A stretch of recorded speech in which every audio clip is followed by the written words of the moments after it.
Както виждате, какво имам. И сега нарочно пуснах камерата, за да го разопаковаме заедно с вас. И отворихме го. Няма да виждам какво има. И сега се опитваме. Изваждаме първото нещо на 3, 2, 1. Добре, имаме пълнител, който най-вероятно е за резервния.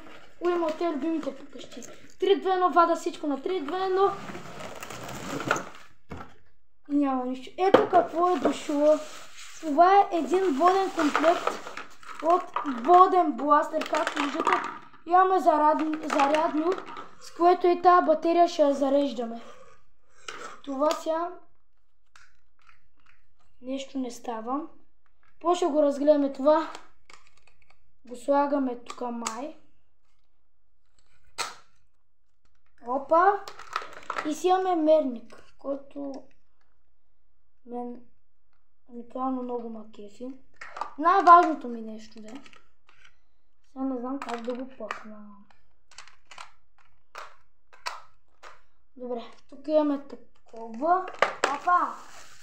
Забравихме и друго нещо. Имаме и заглушител, който е така се слага най-вероятно. И вече сме готови, ако им на война. Оу! Това вече не го забелязах. И тук имаме опътвания, как всичко да се направи. Понеже истинските българи хич не ползват. Айде би си мамата. И както виждате, това е хора. Аз ще се опитам да си го сглоба и да го тествам как работи. От мене абонирайте се за канала и чао, спирай!